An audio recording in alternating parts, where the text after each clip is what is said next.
When I first moved to the West, everything felt fast. Everyone seemed to have their life together, and I felt like I was already behind. Starting from scratch made me think I had to accomplish all my goals quickly, like I was in a race with time. And that constant rush made me anxious. It made me forget about tawakkul. Slowing down changed everything. I realized peace doesn't come from doing more. It comes from doing the right things, slowly, with intention. When I started to drift away from what truly matters, the first thing that went out of the window was my peace. So I went back to the basics, the small things that made my heart calm: journaling, dhikr, being in nature, and having a morning routine that's quiet and simple. These are the 5 powerful things that has helped me reset my nervous system, and it cost nothing. But before we get into today's topic, I want to share something close to my heart. Part of finding peace, it's not just about calming your own mind. It's about helping others feel the same peace too. And that's one of the reasons I chose to support METW project, to raise urgent funds for Gaza. Their work reminded me that when we give from what Allah has blessed us with, time, dua, kindness, or even just a little bit of our wealth, we're also healing ourselves. So if you ever feel called to give back, even in small ways, I would leave the link in the description below. No amount is too little to save a child from hunger.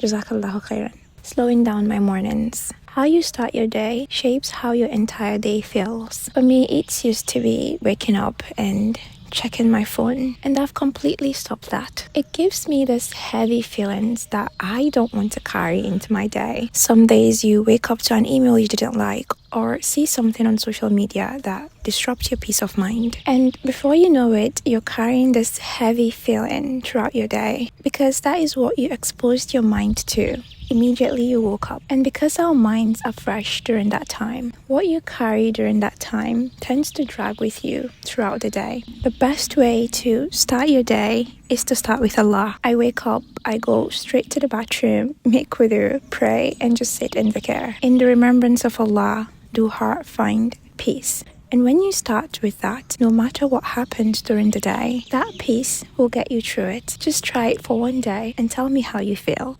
If you think about it, our nervous system is like a mirror. It reflects how we live. When you rush your mornings, you're rushing your life. When you slow down and remember Allah, everything slows down with you. This one habit changed how I carry my day. I feel lighter, more grateful, and I notice the little blessings again, like how the sun hits the window, how peaceful it feels to sip tea after Fajr. Dhikr is the calm your heart needs. We might think dhikr is just repeating words, but it's medicine for the heart. Whenever you feel anxious, stop and say, Subhanallah, Alhamdulillah, La ilaha illallah. It's like giving your heart oxygen again. Because the truth is, when your heart feels overwhelmed, your heart often just needs to remember who is in control. You can't control how life moves, but you can control how you respond to it. Dhikr brings that balance. It reminds you that you're not lost, you've just been guided back to peace. Try doing it while working,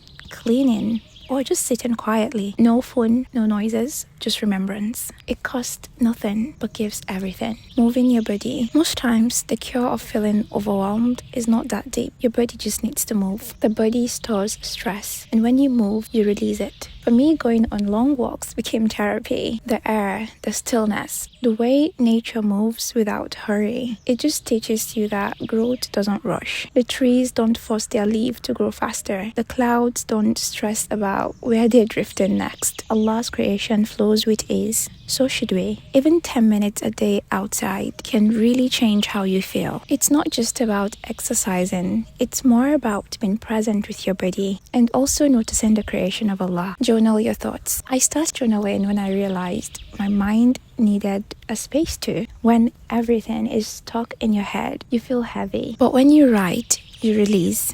It's like letting your thoughts exhale. Some days I write my du'as, some days I write my thoughts, and I actually don't really care if it's messy or it doesn't make sense, because healing is not clear. It's about seeing your thoughts, accepting them, and walking through them slowly. Journaling helps me see what has been stealing my peace and also what has been giving me peace, which is why I created the Bloom Within Journal. It's a space for you to see your mind, reflect, and come closer to Allah. I wanted to create something that helps women like us slow down, reflect, and grow closer to Allah with intention. Sometimes we need a reminder to build habits that would serve us for the long run. You can pre-order through the link in my description. But even if it's just to write on paper, write something. Let your heart speak, because we tend to our faces, our rooms, our routines, but forget to tend to our minds. And the mind needs tending to, just like a garden. I'll give you some journal prompts. What habits makes my heart feel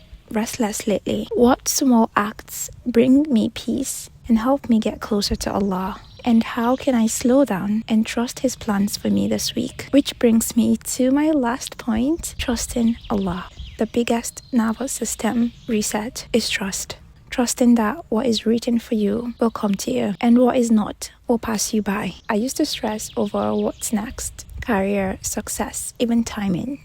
But nothing brings more peace than saying Hasbunallah. And when you believe Allah's plan is better than yours, your body relaxes, your chest feels lighter, you stop rushing what is meant to unfold. Some days will still be hard, that's just life. But those are the days that you need to rest, make more du'as, and remind yourself that Allah does not rush His blessings. Everything will come to you when you're ready for it. Over-scrolling and comparing makes us feel like we're falling behind. But I've realized joy really lives in tiny things. Baking something nice, walking in nature, sitting in dhikr.